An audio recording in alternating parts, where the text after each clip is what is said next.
Mchiyana Malawi likupita kuti dzikoli. Moses Tambulakamanga behind the mic.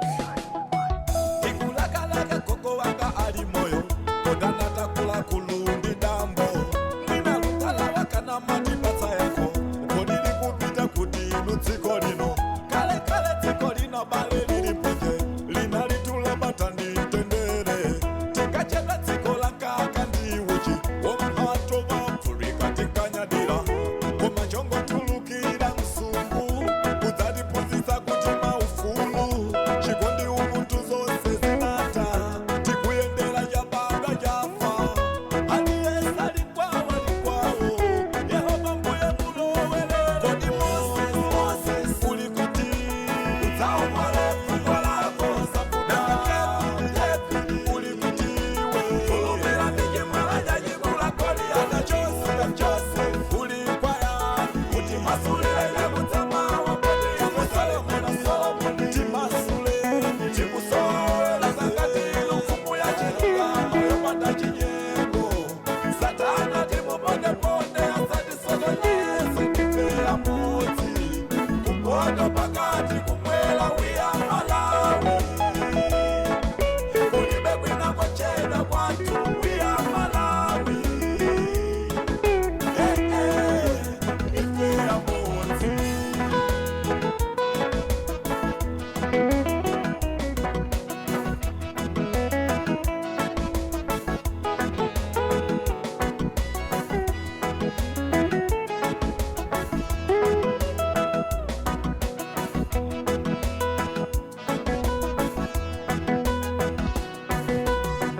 Kale kale ndili mwana kokwana ndiuza mwana wanga iwe kala bwino ndiyatu chemabwela chinachofuna mbale kupunzile kulemekeza winali yese ndikukumbukira mbuye Yesu amene asanapite kunka kumwamba ananena ine ndikupita kumwamba kukakukosera ndi malo ananga pangatenge nthawi ndithu ndidzabwera tsalani bwino koma inu mukondane inu wina ndi zake mukondane wina ndi zake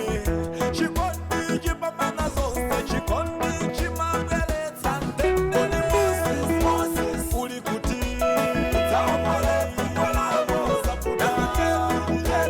ulikutiwe kulumira ndije mwalaja jikula kodi ana Joseph ulikwaya kuti masulile yakutama wapoti Solomoni timasule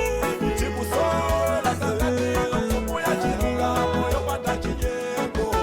Satana timuponde asati sogonesi tipea moti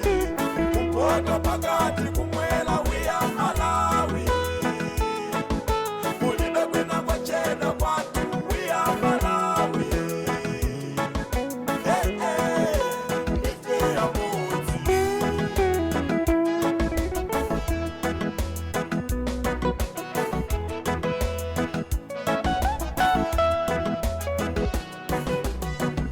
Mulungu udalitsani Malawi mumusunge kutendere konyetsani adani wose jala ntenda nsanje kuti tisawope luzisani mitima yatu tikusowa chikondi chanu yawe tikusowa ulamulilo wanu kuti sasakane mitundu ndifeya moti atsogoleri ya mipingo kaya inu ndiyandale amamumwe oyimampaoka tose ndifeya moti Moses ulikuti utsaomole fungo lako safuda ulikutiwe kulumira ndije mwalaja jikula kodi ana Joseph ulikwaya kuti masulile yakutama wapoti Solomoni timasule timusola zakati lufumu ya chilunga yopanda chinyengo Satana timuponde asati sogonesi tipea moti kupoto